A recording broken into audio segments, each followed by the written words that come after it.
से कितने लोगों को ऐसा लगता है कि यार मार्वल में अब वो मजा नहीं रहा या मार्वल का जादू फीका पड़ रहा है? अगर ऐसा तुम सोचते हो तो अकेले नहीं हो और इसके पीछे कुछ रीजंस हो सकते हैं। जैसे कि मार्वल का फेज 4, अगर फेज क्या है तुमको नहीं पता तो मार्वल स्टूडियोज 2008 आयरन मैन से जितनी भी पिक्चर निकालता है ना, उनको एक कैटेगरी में डिवाइड करता है कि ये फेज 1, फेज 2, फेज 3। सारी लिस्ट तुम्हारे सामने पॉज करके देख सकते हो। इस वीडियो के अंदर हम लोग बात करेंगे फेज 4 की, जो कि 23 महीने चला। बस 2021 WandaVision वेब सीरीज से शुरुआत हुई थी इसकी और नवंबर 2022 में खत्म हो गया। ये guardians of the Galaxy holiday special last project था फेज 4 का। सिर्फ और सिर्फ 23 महीनों के अंदर ये खत्म हो गया। बताना इंपॉर्टेंट क्यों है? क्योंकि जितने भी टोटल 4 फेज आए ना, उनमें से ये सबसे छोटा है। That's what she said।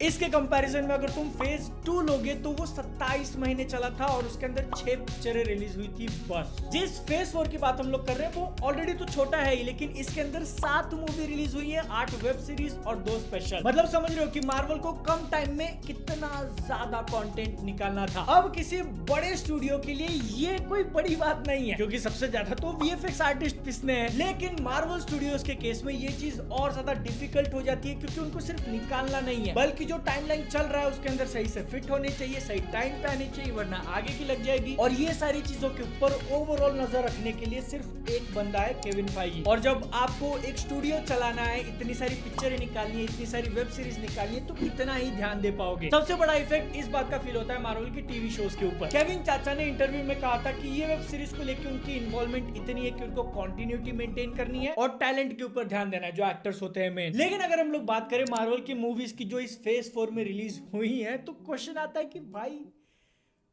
Release करने से पहले देखा नहीं था क्या पिक्चर को? टोटल 7 मूवीज जो रिलीज हुई हैं, उनमें से सबसे नीचे मेरे लिए ब्लैक विडो आती है, क्योंकि उस मूवी का पर्पस सिर्फ इतना था कि उसको बाकी के साइड कैरेक्टर्स इंट्रोड्यूस करने थे ताकि आगे यूज कर सके बस। ब्लैक विडो के ठीक ऊपर आती है थॉर लव एंड थंडर। इसके बारे में कुछ नहीं बोलेगा क्योंकि आज भी गुस्सा है। मेरी पर्सनल रैंकिंग में थॉर के ठीक ऊपर आता है इटर्नल्स। इश्यूज थे मूवी के अंदर, जो पोटेंशियल था उसको पूरी तरीके से रियलाइज नहीं कर पाई, लेकिन जो एक्शन दिखाया है उस पिक्चर में सुपर हीरोज के हिसाब से पूरे फेज 4 का वन ऑफ दी बेस्ट मान सकते हो। नंबर 4 पे मैं रखूंगा शैंग-ची and the legend of ten rings को। मूवी देखो बढ़िया है, मार्शल आर्ट्स की फाइट दिखाई वो भी कमाल की। पिक्चर का विलन जो हीरो का बाप होता है वो भी काफी ज्यादा पसंद आया मुझे, लेकिन मूवी के एंड में जो सारी चीजें छोड़ के मॉन्स्टर वाली फाइट दिखाने लगते हैं वो थोड़ा हजम नहीं होता मेरे को। अगला वाला थोड़ा कंट्रोवर्शियल हो सकता है। नंबर 3 पे मैं रखना चाहेगा doctor strange in the multiverse of madness. जिस मोमेंट देखा था मजा बहुत आया था, वो हॉरर, वो ब्लड, लेकिन फिर सोचने जाओगे तो वो स्मार्टेस्ट मैन अलाइव वाले मोमेंट्स भी हैं और इसका क्लाइमैक्स थोड़ा बहुत अच्छा कर सकते थे वो। मल्टीवर्स ऑफ मैडनेस के ऊपर ब्लैक पैंथर वकांडा फॉरएवर को रखा है मैंने, लेकिन ये बहुत ज्यादा नेक टू नेक थे। रीसेंसी बायस एक फैक्टर हो सकता है जिसकी वजह से ब्लैक पैंथर नंबर 2 पे पहुंच गई, लेकिन मूवी के प्रोडक्शन में जितने भी इश्यूज आए और जो नए एलिमेंट्स इसको इंट्रोड्यूस करने थे एक ही पिक्चर के अंदर, काफी आसानी से पिक्चर एक मेस बन के रह सकती थी, बट ऐसा हुआ नहीं। इसका मतलब यह नहीं होता कि पिक्चर के अंदर कोई कमियां नहीं है, कमियां हैं, इसीलिए वो नंबर 2 पे है। और उसके ऊपर आती है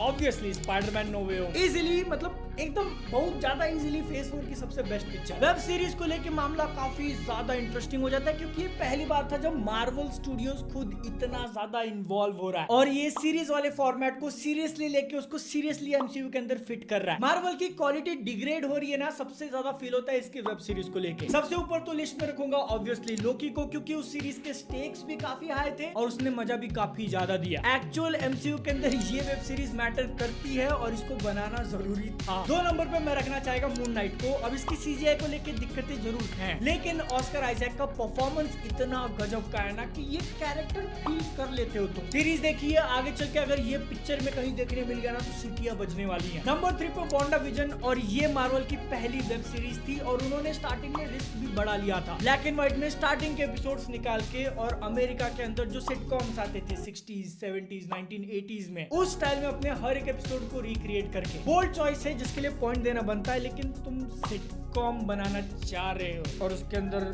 हंसी नहीं आ रही है तो काय का सिटकॉम हुआ वो। WandaVision के नीचे आता है व्हाट इफ, और इसको देखते वक्त मैंने बड़ा मिसअंडरस्टैंड किया था, क्योंकि कॉन्स्टेंटली दिमाग में कंपैरिजन चल रहे थे कि हाँ अपने को ऐसा दिखाया है, इस एपिसोड में अलग कैसे दिखा दिया। थैनोस तो इतना पावरफुल बंदा है, इस एपिसोड में क्या किया उसने? कुछ नहीं। लेकिन जरा रुक के आराम से सोचने जाओगे तो मल्टीवर्स यही तो चीज है। एक कैरेक्टर अगर किसी यूनिवर्स में बहुत ज्यादा पावरफुल है, जरूरी नहीं कि दूसरे में भी उतना ही हो। कमियां हैं इसके अंदर, मैं नहीं बोल रहा हूँ कि परफेक्ट है, इसलिए नंबर 4 पे आती है वो। नंबर 5 और 6 में काफी काफी ज्यादा डिफिकल्टी हो रही थी मुझे ऊपर नीचे किसको रखूं। क्लोज कॉल था falcon and the winter soldier और मिस मार्वल के बीच में, लेकिन मैंने रैंकिंग वैसे ही रखी है। फैल्कन का शो नंबर 5 पे। और बताओ उस सीरीज के लास्ट में जब अपने नए कैप्टन अमेरिका ने स्पीच मारी तो लोगों ने मजाक उड़ाया कि बंदे ने क्या किया, स्पीच दिया। आइडिया भी नहीं था उनको कि आगे चल के और क्या क्या आने वाला है। विलन वाला जो ग्रुप था वो बिल्कुल भी इंटरेस्टिंग नहीं, लेकिन अपने को जो थोड़े टाइम के लिए एक नया कैप्टन अमेरिका दिखाया था वो मजा आया था, झूठ नहीं बोलेगा। मिस मार्वल भी ले दे के एक अच्छी सीरीज थी। अपने यहाँ के कल्चर को जो थोड़ा बहुत रिप्रेजेंटेशन मिला देख के अच्छा लगा, लेकिन उसके अंदर भी विलन प्रॉब्लम है, ये कोई इग्नोर नहीं कर सकता। हॉकाई की बात करनी है या जिस तरीके से लोग उसको हमेशा इग्नोर करते हैं अपन भी इग्नोर करते हैं। और सबसे लास्ट में मार्वल की वेब सीरीज में सबसे नीचे रखना चाहेगा 7 नंबर पे जो हॉकाई है, वो भी मास्टरपीस लगने लगता है अपने को शी हल्क के सामने। 2 स्पेशल वाले प्रोग्राम भी निकाले मार्वल ने, 50-50 मिनट की पिक्चर पकड़ लो। वेयरवुल्फ बाय नाइट मैंने नहीं देखा, और guardians of the Galaxy special I थी क्रिसमस वाली, वो अच्छी है। केविन फाइगी ने इंटरव्यू में एक काफी इंटरेस्टिंग बात बोली कि आज के टाइम पे मार्वल जितना डिवर्स है ना, पहले उतना नहीं था। और ये बात सिर्फ मूवी सीरीज के कास्ट और कैरेक्टर्स को लेके नहीं, बल्कि जॉनर्स और दूसरे वैरायटी के शोज को लेके देखने में लिया। वो लोग चाहते तो पहले से जो एस्टैब्लिश्ड और फेमस कैरेक्टर्स है उन्हीं के ऊपर फिर से पिक्चर और सीरीज निकाल सकते थे, लेकिन जबरदस्ती का नया कैरेक्टर डेवलपमेंट घुसाने से अच्छा उन्होंने चूज किया नए कैरेक्टर्स के ऊपर फोकस करना, जो कि डेफिनेटली एक अच्छी बात है, क्योंकि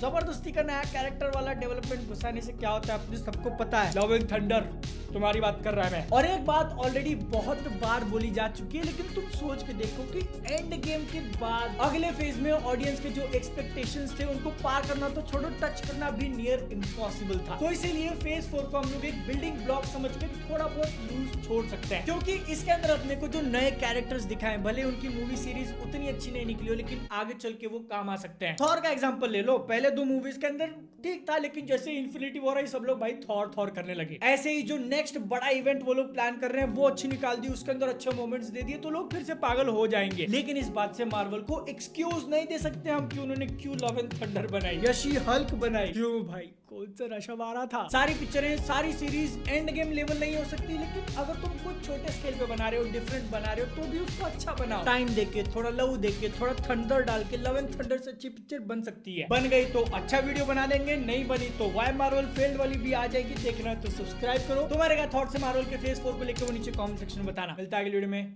जय हिंद, वंदे मातरम।